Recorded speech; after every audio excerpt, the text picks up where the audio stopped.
You know that feeling in your gut? That cold, tight knot that tells you something is terribly wrong? I'd been feeling it for months about my nephew Leo. He's 7. He has his mother's eyes, my sister Clara's eyes, but where they used to sparkle with mischief, they were just empty, dull. His teacher, Mr. Davies, was the one who finally said it out loud. He called me because I was the emergency contact. Clara and her husband Mark never answered their phones. Leo's falling asleep in class, Elias, Mr. Davies said, his voice low and concerned. He's been coming to school in the same clothes for days. And he's always ravenous, like he hasn't eaten since his school lunch the day before. The knot in my gut pulled tighter. I made excuses. Clara's been stressed. Mark works late, but I started paying attention. I'd drop by unannounced. Sometimes Leo would be alone, the house a mess, the TV blaring. He'd light up when he saw me, clinging to my leg like a lifeline. "Uncle Eli, I'm hungry," he'd whisper. I'd find stale crackers, a half-empty jar of peanut butter, nothing real. I confronted Clara. She'd wave me off, her eyes glassy. "He's fine, Elias, you're overreacting." "Mark says you're too soft." Mark, he was the problem. A real piece of work, charismatic in public, a bully behind closed doors. He saw Leo as an inconvenience, a drain on his time and money. And my sister, she was so beaten down, so desperate to keep her marriage, she just let it happen. She became a ghost in her own home. The breaking point came on a Friday night.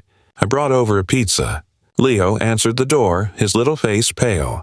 The house reeked of weed and beer. 2 of Mark's sketchy friends I'd never seen before were passed out on the couch. My sister was nowhere to be seen. "Where's your mom, buddy?" I asked, my voice dangerously calm. "She and Mark went out," Leo mumbled, staring at his feet. "They said you'd be mad."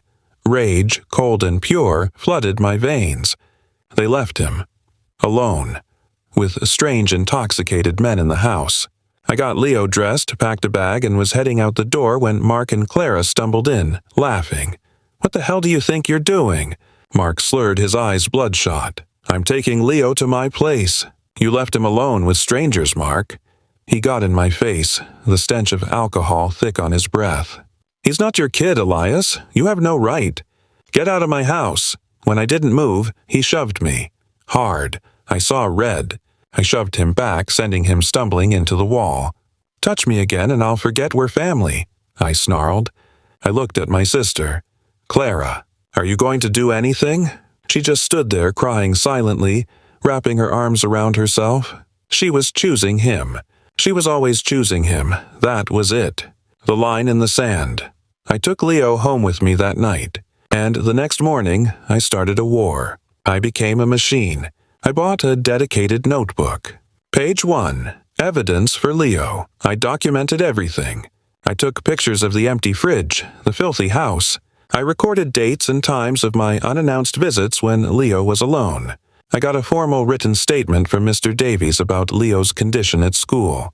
I called the police non-emergency line every time I saw one of Mark's shady friends over, creating a paper trail.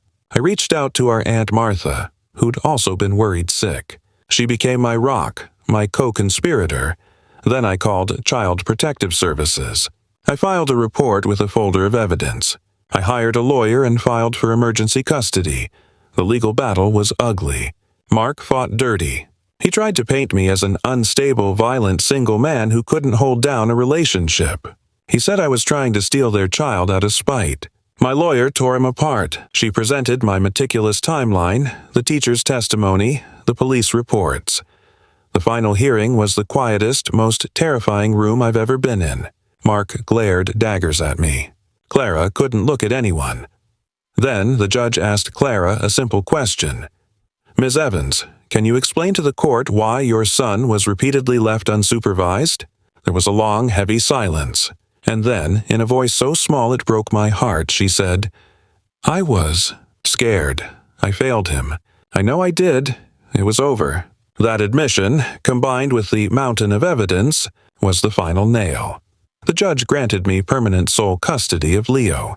She issued a restraining order against Mark, prohibiting him from coming within 500 feet of us. The relief was so powerful it felt like a physical blow. I looked over at Leo, who was sitting with Aunt Martha, and I saw a tiny, hopeful light return to his eyes. It's been a year now. The nightmares have mostly stopped. Leo has a regular bedtime, he eats 3 meals a day, and his smile actually reaches his eyes. He's safe. He's loved. He's mine. My sister eventually left Mark. She's in therapy. She sees Leo for supervised visits, and I hope, one day, she can earn back a piece of his trust. But I will never, ever regret what I did. That knot in my gut is finally gone. Because sometimes being family isn't about blood. It's about showing up. It's about fighting the battles no one else will. It's about being the wall between a child and the world that wants to break him. And I will be that wall for Leo, forever. Wall for Leo, forever.